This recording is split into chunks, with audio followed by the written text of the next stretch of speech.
Hi mga ka-Dream Homes and welcome back to my channel, and nandito tayo ngayon sa may Lower Antipolo Rizal at ang ipapakita ko sa inyo, it is a brand new house and lot for sale. Kung bago ka pa lang sa channel na to, please don't forget to click like, subscribe and hit the notification bell para updated ka sa mga bagong video na i-upload ko. So tara, simulan na natin yung house tour. So ito guys, yung brand new house and lot. So napaka-elegant guys. And then napakalaki at napakalawak ng loob ng property niyan.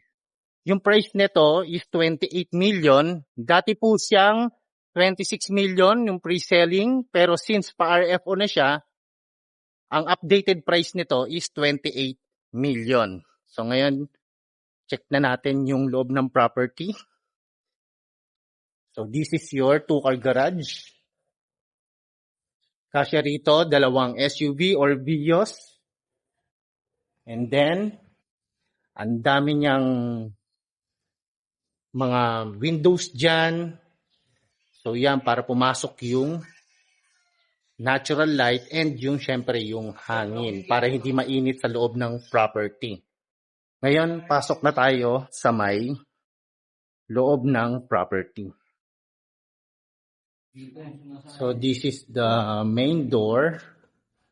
Okay, so malaki yung door nyo rito guys, and then pagpasok nyo rito guys, ito yung bubungad sa inyo. It is an open concept guys.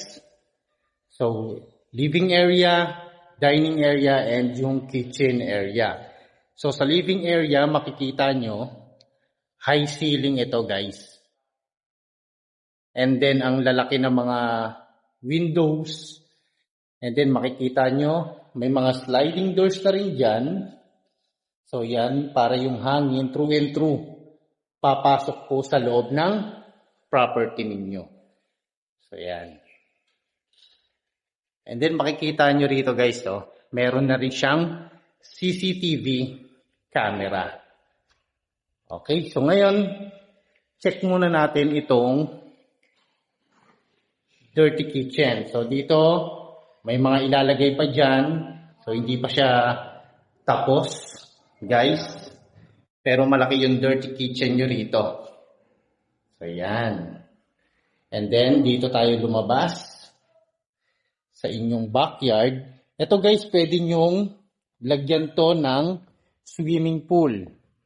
Or pwede nyo siyang gawing garden area. So ang laki ng space na to guys dito. And makikita nyo, meron din ditong access papunta sa may main gate ninyo. Check natin itong area na to. Ito kasi pwede nyong gawin siyang event area. So habang magsuswimming kayo, pwede kayong maglagay dyan ng table. And then kung mga bata yung nagsuswimming, pwede nyo silang panoorin habang nagsuswimming dyan. And then, nandito naman yung shower area. So buksan natin yung ilaw. This is your shower area. Yung tiles is floor to ceiling. May mga pin lights na rin dyan. May toilet, may shower space, may sink, and faucet. So pagpasensyahan nyo na, medyo makalat pa rito. Alright, so nakita natin ngayon yung ground floor. Proceed na tayo ngayon sa may second floor. So yan, kinakabit nila yung gate. Kaya medyo maingay. Ito guys, yung powder room. Sarado po kasi siya. Kaya hindi natin makikita. Ito yung main stairs. Pag-akyat natin ang second floor, ito yung makikita ninyo guys. And then dito, maglalagay pa sila dyan ng harang, and then makikita nyo, ito yung view sa may second floor. Punta tayo dito sa may bedroom number 1. Bedroom number 1 guys, ang daming windows, may corner windows, may mga pin lights, and may cove ceiling design na rin. And then ang daming sockets. Kasya rito, king or queen size of bed. Dito pa lang yan sa may bedroom number 1. And meron siyang sariling toilet and bath. May malaking window na rin. Shower space, toilet, faucet, sink, and meron na rin siyang socket doon.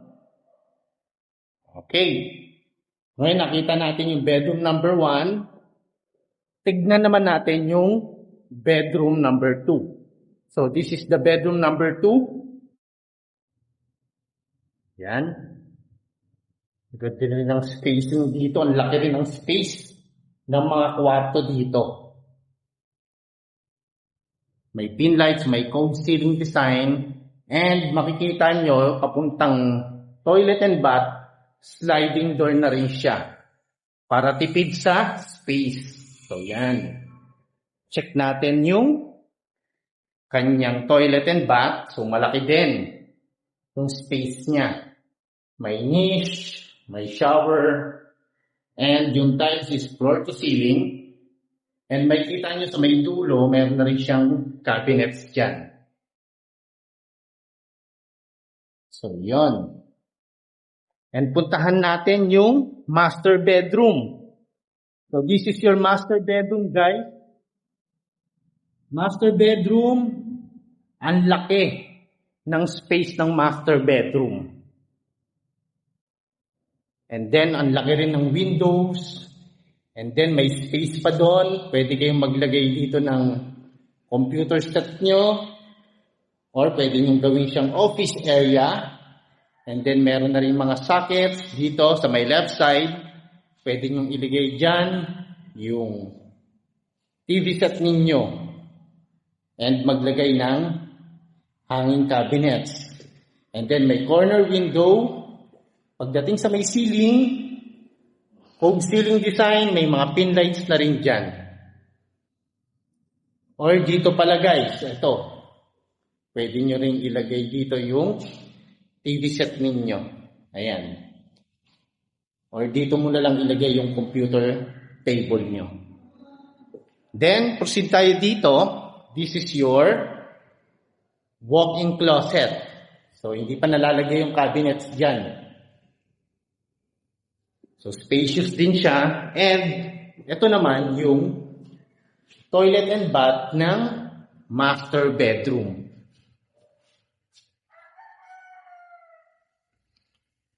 Ang ganda ng property, guys. Napakalaki.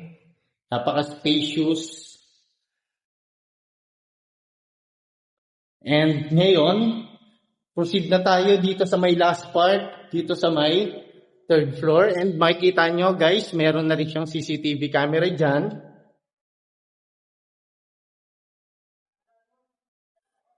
Dito makikita natin yung family area. Puntahan natin itong family area. Ang laki rin guys.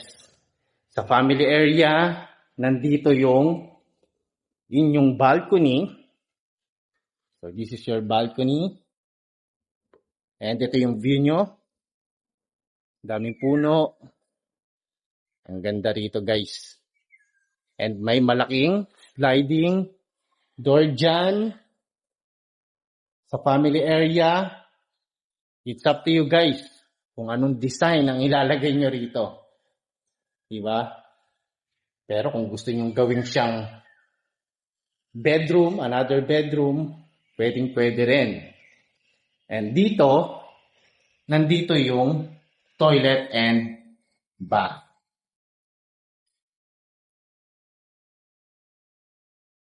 And dito sa may third floor, nandito rin yung maid's room.